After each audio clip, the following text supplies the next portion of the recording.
আসসালামু আলাইকুম গাইস, শুভ বিকাল। আশা করি সবাই ভালো আছেন। সো আজকে আমি কালকে পোস্ট দিছিলাম যে বডি বিল্ডিং ভার্সেস ফিটনেস, এই দুটা কথা নিয়ে আমি আজকে কিছু কথা বলবো। ঠিক আছে, বডি বিল্ডিং ভার্সেস ফিটনেস এই দুটাই কিন্তু একদম আলাদা বিষয়। ঠিক আছে, এটা কিন্তু সবাই একঘেয়েমি নিয়ে ফেলে, মানে দুটারে মিক্সড করে ফেলে। ঠিক আছে, বডি বিল্ডিং হচ্ছে মাসেল তৈরি করা। ঠিক আছে, আর ফিটনেস হচ্ছে যে শরীরে চর্বি জমবে না, সুস্থ থাকা যায়, তারপর হচ্ছে বিভিন্ন রোগবালাই থেকে রক্ষা পাওয়া যায়। তারপর মনে করেন আপনার কোমর ব্যথা, হাঁটু ব্যথা, হাতে ব্যথা, ঘাড় ব্যথা, এগুলো থেকে রক্ষা পাওয়া যায় যদি আপনি এক্সারসাইজ করেন। এখন কথা হচ্ছে প্রো লেভেলের এক্সারসাইজ অনেক কিছু থাকে, সেটা শুধু বডি বিল্ডিংয়ের ক্ষেত্রে পড়ে, কিন্তু ফিটনেসের ক্ষেত্রে পড়ে না। কিন্তু কিছু কিছু তর্কবাজ আছে যে আপনাকে বলবে যে ভাই জিমে যাস তুই, তোর মাসেল কোথায়, তোর মাসেল নাই, তোর হ্যান নাই, ত্যান নাই, তোর বাইসেপ ছোট, তোর ট্রাইসেপ ছোট, তোর চেস্ট ছোট, তোর শোল্ডার ছোট। এসব বিষয় কিন্তু ভাই কানে দেওয়া যাবে না। ঠিক আছে, আর এইসব যারা বলে তারা একদম একদম মূর্খ।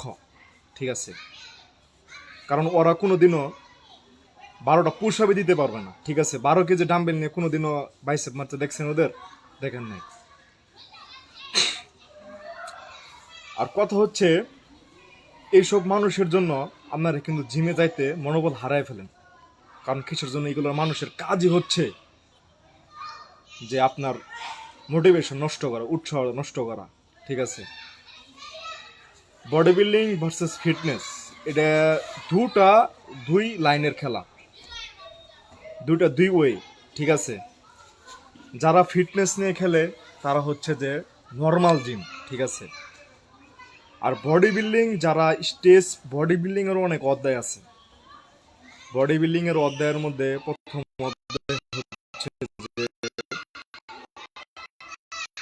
আপনি সিক্স প্যাক অ্যাবস বানান, কিংবা শোল্ডার মোটা করেন, কম্পিটিশন খেলার জন্য বডি করেন, কিংবা নিজেকে স্যাটিসফাই করার জন্য body বানান। ঠিক আছে, সেটা বডি বিল্ডিং এর ক্ষেত্রে পড়ে। আর ফিটনেস একটা আলাদা বিষয়, এটা শুধু এক্সারসাইজ করা, সাইকেল চালানো, তারপরে সাঁতার করা, দৌড়াদৌড়ি, 2 কেজি, 4 কেজি, 6 কেজি ডাম্বেল উঠানো, আর বিভিন্ন মানে এক্সারসাইজের মায়ের সেট আপ। ঠিক আছে, কিন্তু বডি বিল্ডিং আর ফিটনেস কখনো এক করা যাবে না। ফিটনেসের থাকবে একটা শেপ বডি। ঠিক আছে, যেটা মনে করেন যে আপনার ভিড়ের মাঝে আপনারা যাতে দেখা যায় যে আপনি একজন সুস্থ সবল মানুষ। ঠিক আছে, আর বডি বিল্ডিং এর ক্ষেত্রে দেখা যায় যে অনেক হেভি মাসেল, যেমন মনে করেন যে এই মাসেলটা এটা ফুলে উপরে উঠে যাবে। ঠিক আছে, এরকম মাসেল, এরকম মাসেল তারাই আনতে পারে যারা মনে করেন খুব কঠোর পরিশ্রম করে। ভাই জিমে গেলে ভাই কিন্তু আপনারা যে ভাবতেছেন 6 কেজি বা 7 কেজি ডাম্বেল উঠেলে বডি বিল্ডার হয়ে যাবেন, এটা ভাই কখনো পারবেন না। দিন নাই, রাত নাই, তারপরে গরম নাই, শীত নাই, বৃষ্টি নাই, আপনাকে প্রত্যেক দিনই জিমে যায় সেরে আপনার ঘাম জড়াইতে হবে। 2 থেকে 3 ঘন্টা এক্সারসাইজ করার পরেই হয় একজন বডি বিল্ডার। ঠিক আছে, আর যারা ভাবতেছেন যে আপনারা বলে যে ভাই তোর মাসেলে তো ছোট কেন, তোর মাসেল খুব ছোট, একবারে ছোট, কিচ্ছুই নাই তোর মাসেলে, তাদের উদ্দেশ্যে ভাই একটা কথা বলি। ভাই আপনারা কি ভাই জিমে যায় কোনোদিনও ভাই নিজের লেগস ওয়ার্কআউট বা চেস্ট ওয়ার্কআউট বা শোল্ডার ওয়ার্কআউট করছিলেন? আপনারা বলবেন না কেমনে? আমাকে যুক্তি দেন। আপনাদের জন্যই ভাইয়ারা যারা জিম করে তাদের মনোবল খুব হারায় ফেলে। ঠিক আছে, আপনারা নিজেও কিছু করতে পারেন না। জিমে 2 প্রকার মানুষ আছে, যে আপনার একজন উৎসাহ দিবে, আরেকজন মনোবল ভাঙবে। এরকম অনেক মানুষ আমি দেখছি। আর বাংলাদেশে আর্নিং আর্নিং মোমেন্টে যা মনে করেন, যা বোঝা যায়, তার উদ্দেশ্যে আমি বলতেছি যে আপনাদের সবারই উচিত ফিটনেস নিয়ে কাজ করা। কারণ বডি বিল্ডিং হচ্ছে প্রো লেভেলের, প্রো লেভেলের বডি বিল্ডিং করতে গেলে আপনার টাকা অনেক খরচ হবে। আপনার ঠিকমতো ঘুমাতে হবে, ঠিকমতো ব্যায়াম করতে হবে। আর ব্যায়ামের ভেরিয়েন্ট যদি 1 থেকে 20 পর্যন্ত ভুল হয় তাহলে কিন্তু আপনার শরীরের মাসলগুলো তেরা বেঁকা আসবো, ঠিক আছে? আর কথা হচ্ছে যে ফিটনেসের ক্ষেত্রে কিন্তু ভাই এটা কিন্তু একদম আলাদা বিষয়। কিসের জন্য জানেন? কারণ আপনি জিমে গেলেন, আপনি ডাম্বেল এক্সারসাইজ করলেন, বারবেল এক্সারসাইজ করলেন, প্লেট এক্সারসাইজ করলেন, পুশ আপ দিলেন, নেক এক্সারসাইজ করলেন, শোল্ডার এক্সারসাইজ করলেন, এগুলো খুব ইজি ব্যাপার, আপনাকে নিজের ফিট রাখা যায়, ঠিক আছে? আর এই সময় 2025 সাল যেহেতু পড়ে যেতেছে, আমি তরুণদের উদ্দেশ্যে একটা কথাই বলবো, ভাই ভাই তোরা লাইগা থাক, ঠিক আছে? কোনোদিন জিম ছেড়ে দিস না, কারণ জিম যদি ছেড়ে দেস তোদের নিজেরই ক্ষতি। কারণ এই এই যুগে বডি বিল্ডিং এর খরচ, এটা আমিও জানি, এটা সবাই জানে, কিন্তু ফিটনেস ধরে রাখা একদম ইজি। কিন্তু কেউ যদি ফিটনেস আর বডি বিল্ডিং এ যদি মিলে ফেলে তাহলে কিন্তু ভাই এটা কিন্তু কোনোদিনও সম্ভব না। এটা একবারে দুই দিকের মানুষ। বডি বিল্ডিং আমিও করেছি, ঠিক আছে? আর বডি বিল্ডিং এর এক্সারসাইজ অনেক কঠিন। বডি বিল্ডিং এর ক্ষেত্রেও দুটো অধ্যায় আছে, একটা হলো ম্যান ফিজিকিউ আর একটা হলো বডি বিল্ডার। এটাও মানুষ যারা জিম করে না তারা কিন্তু মনে করে যে দুইটা দুই জিনিস, ঠিক আছে? আমি আজকে এটা কোশ্চেনটা দূর করে দিতেছি। বডি বিল্ডিং এর মাসল থাকবে, বডি বিল্ডারদের মাসল থাকবে বড় বড়, ঠিক আছে? তাদের মনে করেন যে চেস্ট বড় থাকবে, বাইসেপ বড় থাকবে, শোল্ডার বড় থাকবে। আর মেন ফিজিকিউ, যারা মেন ফিজিকিউ আর কি, তাদের মাসল থাকবে ছোট ছোট কিন্তু দেখতে অনেক সুন্দর, ঠিক আছে? কিন্তু ভাই যারা বোঝেন না তাদের উদ্দেশ্যে আমি এটা বলতাছি যে ফিটনেস আর বডি বিল্ডিং দুটা অনেক আকাশ পাতাল তফাৎ। আর কথা হচ্ছে এখন কথা হচ্ছে বডি বিল্ডিং তো বাদ, এটা সবার দ্বারা পসিবল না, ঠিক আছে? আর যারা যারা ভাবতেছেন তাদের নতুনের উদ্দেশ্যে বলতেছি, তোরা ভাবতেছিস ভাই 2025 সালে 1 তারিখ শুরু করবি জিম, ডিসেম্বরে তোর বডি বিল্ডার হয়ে যাবে। না, এটা কখনো সম্ভব না, ঠিক আছে? 1 বছরে কোনোদিনও বডি বিল্ডার হওয়া যায় না, ঠিক আছে? 2-3 বছর কষ্ট করার পর শরীরে কাটিং আসে, তারপর বডি বিল্ডার হওয়া যায়। একটা মাসেলের পাম্প মাসেলের পাম্পটা নিয়ে আসতেই মনে কর যে তোর ঘাম ছুটে যাব, ঠিক আছে? তোরা যে হাসস, এতই করস, নিজের পেটটা দেখছস তোরা, নিজের পেটটা। আর যারা তোদের ইগনোর করে আর বেশি বেশি কথা বলে, তাদের উদ্দেশ্যে একটা কথা, তোদের পেটটা আগে দেখ, তোদের পেট কমাইছস কিনা, তারপরে ওদেরকে তুই ইগনোর করিস, খারাপ খারাপ কথা বলিস। ভাই জিসানুর খান ভাই, আমার হোম ওয়ার্কআউটের মাধ্যমে অ্যাথলেটিক বডি বিল্ড আপ করার উপায় বলো। হ্যাঁ জিসান ভাই, তোমার হোম ওয়ার্কআউটের মাধ্যমে আমি এর আগেও কয়েকটা ভিডিও দিছি, তুমি ওটা দেখো, তোমার জন্য উপকার হবেও। আর আস্তে আস্তে তো আমি তোমাদের মাঝে আসি, কারণ আমি জানি তোমাদের জিম করার সময় নাই, বা জিম এত দেওয়ার সময় নেই, পরিশ্রম করারও ইচ্ছা নাই। আমি তোমাদের জন্য এই স্বপ্নটা পূরণ করব।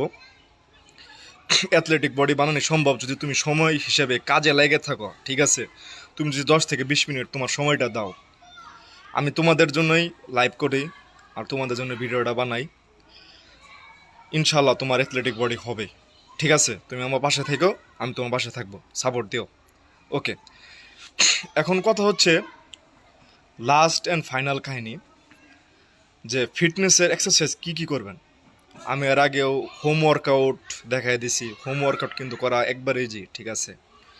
এখন আমরা বাঙালি জাতির কিন্তু ভাত খাইতেই হবে, হ্যাঁ, এটা স্বাভাবিক ব্যাপার। কারণ ভাত ছাড়া আপনারা কিছু খাইতে পারবেন না। আর শীতকালীন ফল তো শাক সবজি, ফুলকপি, তরকারি দিয়ে তো মনে করেন যে ভাত যদি ভাটির সামনে নিয়ে বসে দেন তাহলে তো মনে করেন যে 1000-2000 1 কেজি ভাত খাইলাম একলাই, আধা কেজি, ঠিক আছে? এটা ভাই করা যাবো না ভাই, আপনার জিহ্বা সামলাইতে হবো, ঠিক আছে? জিহ্বা যদি না সামলান তাহলে কিন্তু ভাই কোনো কিচ্ছুই করা সম্ভব না। আর আপনাদের একটা জিনিস বলে দেই, একটা প্রধান সোর্স, আপনারা শীতকালীন সবজি খাবেন একটু তেল কম দিয়ে, ঠিক আছে? আর ঝোল একটু কম খাবেন, ঝোলে কিন্তু প্রচুর পরিমাণ ক্যালোরি থাকে। আর ফ্যাট থাকে, যা আপনার শরীর একদম শেষ করে ফেলবো। আপনারা মনে করতেছেন আধা কেজি ভাত দেওয়া তরকারি দিয়ে খাইলে ফিটনেস একদম ইজি ধরে রাখা। না ভাই, এটা ভাই কোনোদিনও সম্ভব না। এটা আমনেও বাঙালি, আমিও বাঙালি, তাই আমি এই জিনিসটা আপনারা বলতাছি তাদের উদ্দেশ্যে। আর যদি কেউ আপনাদের বলে যে ভাই ফিটনেস নিয়ে কাজ করতেছিস, তোর বডিটা কই, এখন ভাই তাদের উদ্দেশ্যে আরেকটা কথা বলি, তোরা যে বডি বানাবি, তোরা কোনো দিনও নিজের নিজের নিজের নিজের আইনে তো দেখছিস, তোরা তো শরীরই তো ফেটে পড়া।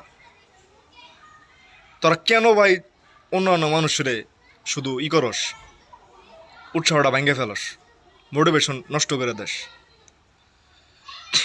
আসলে কুকুরের লেজ কখনো সোজা হয় না, এটাই তোদের উদ্দেশ্যেই।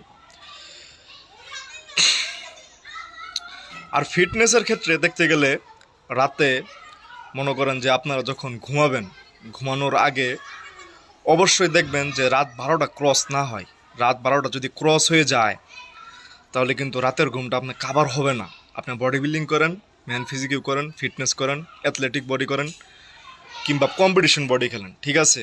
এটা দুই বিষয়। আর একটা কথা হচ্ছে কম্পিটিশনের বডি। কেউ কেউ আপনারা বলে কী রে ভাই, এত বছর ধরে জিম করতেছিস, তোর কম্পিটিশন খেলা বডি কই? ভাই তোরা কি মূর্খ? তোরা কি বুঝোস নাই? অ্যানাবলিক বডি বিল্ডার হলো আলাদা বিষয়, ওরা কম্পিটিশনের জন্য খেলে, ঠিক আছে? আর তুই খেলতেছ আসলে ফিটনেস নিয়ে, আমরা খেলছি ফিটনেস নিয়ে, ঠিক আছে? অ্যানাবলিক বডি বিল্ডাররা যে খাবারগুলো ইউজ করে সেটা 7 দিনের খাবার একদিন হয়, ঠিক আছে? সেটা তোর স্টেজটা জানোস না, তাই শুধু শুধু বালবাকনামি করিস না, ঠিক আছে? এটা আমি তাদের উদ্দেশ্যে বলতেছি, রাস্তাঘাটে যাদের বলস। তোরা নিজেরা 1 বছর ব্যায়াম করে দেখ কেমনে করে তোরা কম্পিটিশন বডি বানাতে পারস কি না, ঠিক আছে? আর ফিটনেসের ক্ষেত্রে আরেকটা জিনিস হচ্ছে যে ফিটনেস যদি আপনারা মনে করতেছেন যে 7 দিনে 3 দিন ব্যায়াম করলাম আর 3 দিন ব্যায়াম করলাম না, তাহলে ফিটনেস ধরে রাখা যায়, তাহলে ভাই এটা সম্ভব না। আপনাকে প্রতিনিয়ত বাসায় 20 মিনিট অন্তত পক্ষে জিমে সময় দিতে হবে। বাসায় জিম কিংবা জিমে যান যে কোনো একটা, কিংবা বাসায় যেভাবে করেন 20 থেকে 30 মিনিট আপনার ঘাম ঝরাইতে হবে, ঠিক আছে? ঘাম না ঝরাইলে ভাই, একটা ইংলিশ একটা প্রবাদ আছে, নো পেন নো গেইন। যদি আপনার ব্যথা অনুভব না হয় তাহলে জিম হচ্ছে না বা এক্সারসাইজ হচ্ছে না, ঠিক আছে? আর এই পৃথিবীতে অনেক অনেক বড় বড় বডি বিল্ডার আছে, তাদের শুধু একটা কথাই, যদি ব্যথা অনুভব না হয় তাহলে কিন্তু কোনোদিনও জিম হয় না, এক্সারসাইজ হয় না, ঠিক আছে? এখন আমি বলতেছি যে এক্সারসাইজ কেন করবেন? এক্সারসাইজ করবেন আপনার শরীরের স্বাস্থ্যের জন্য, ঠিক আছে? যাতে আপনি মোটা না হন। আপনার বডি বিল্ডার হওয়ার লাগবে এমন তো কোনো কথা নাই, ঠিক আছে? আপনার যদি এক্সারসাইজ করেন, আপনার ছোটোবেলা থেকে শারীরিক শিক্ষা বইয়ে পড়ে আসছেন, যে পড়ছেনই, শারীরিক শিক্ষা বইয়ে পড়ছেন যে এক্সারসাইজ ব্যায়াম করলে শরীর ও মন উভয় সুস্থ থাকে, ঠিক আছে? আপনারা করে দেখবেন। আর আজকালকার যুগে খুব ব্যস্ততার কারণে মানুষজন অফিস আদালতে কাজ করে কিংবা বিজনেস, তারা কিন্তু মনে করেন যে করতে পারে না, জিমের সময় দিতে পারে না। তাদের উদ্দেশ্যে আমি আগে অনেক ভিডিওগুলো করছি, এগুলো আপনারা দেখবেন আশা করি। আর আমার সবসময় লাইভে আসবেন, আশা করি আমি আপনাদের যথাসম্ভব সাহায্য করব। আর যদি মনে করেন যে ভালো না লাগে তাহলে ভাই ইগনোর করবেন, ঠিক আছে? কারণ আমি যেগুলো টিপস দিতেছি সেগুলো কিন্তু জিমে যায় ভর্তি হইতে হবে, ভর্তি হওয়ার পরে জিম ট্রেনার টিপস দিব। কোনো জিমে তো জিম ট্রেনার টিপস দিতে চায় না ভর্তি হইলেও, ঠিক আছে? আমি যেগুলো দিতেছি একদম ফ্রিতে, সেটা আপনার একান্ত ব্যক্তিগত ব্যাপার, যদি শুনেন বা না শুনেন। আমি শুধু চাই যে আপনি সাপোর্ট দেন আমাকে ভালোভাবে, ঠিক আছে? সো এটাই বছরের শেষ ছিল আজকের কাহিনী, ফিটনেস নিয়ে কথা। আপনার ফিটনেস যে কোনো সময় যে কোনো টাইমে ধরে রাখতে পারেন যদি আপনার মনোবল ঠিক থাকে। আর যেগুলো মনে করেন যে আপনার পেছন থেকে টান দিয়ে ধরে থাকে, ওগুলো সবসময় ইগনোর করবেন, লাথি দিবেন, কারণ কুকুরের কেস লেজ কখনো সোজা হয় না, ঠিক আছে? এটা আপনার বুঝতে হবে। আর সবাইকে ধন্যবাদ লাইভ আসার জন্য, আমাকে সাপোর্ট দেওয়ার জন্য। আশা করি নেক্সট আরও সাপোর্ট দিবেন। সুস্থ থাকবেন, দোয়া